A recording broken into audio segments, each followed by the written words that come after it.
it's not something that I would encourage, particularly with a young kid who would be kind of a developmental type of guy.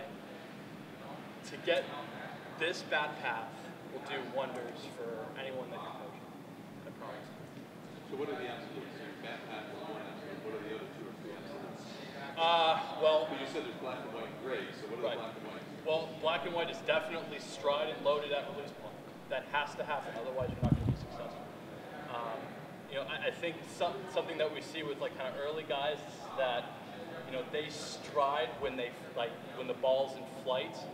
That doesn't allow us to pitch recognize.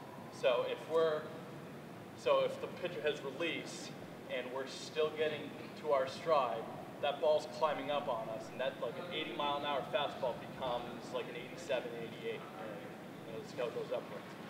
The reason why this is black and white is that you must see the baseball and recognize it in order to hit it.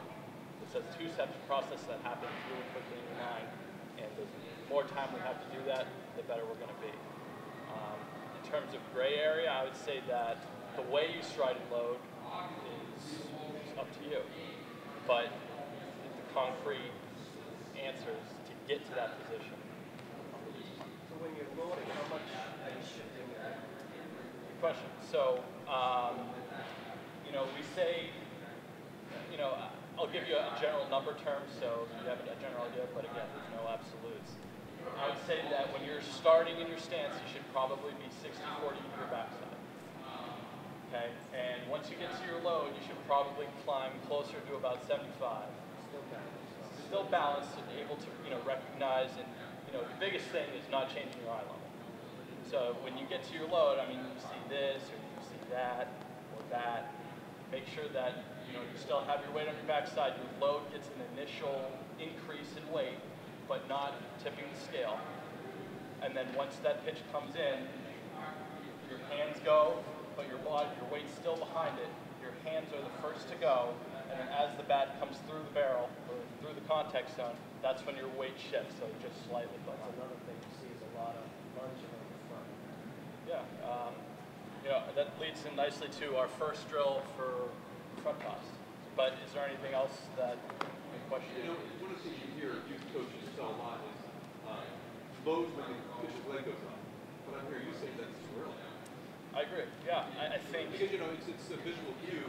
Leg going up is easy for a kid to understand. Right. But it sounds like keeping eyes here, load when they're seeing the arm come up is maybe more specific. Well, let me just be a little bit more clear. You should be loaded and your stride foot down on release point. So that makes some sense to me that we're in the process of loading upon upward, leg movement. That makes some sense to me.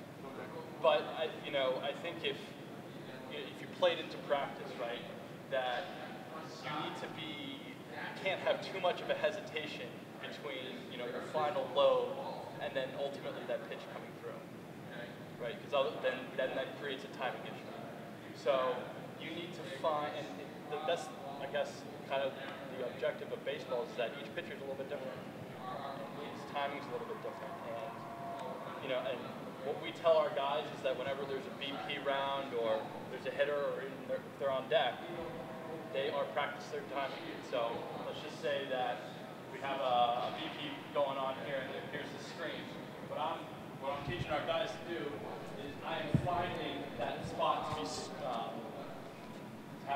be loaded and our stride foot down so that our timing is all set. Because it can be somewhat of a game within itself to find that exact moment. Because you can't get here too early, otherwise you're probably going to be out in front. But the worst thing you can do is be late and be in this position while the ball's already in play. So I'm a big fan of practice your tracking, practice your timing, because that's baseball right there. You can't do anything unless you're on time.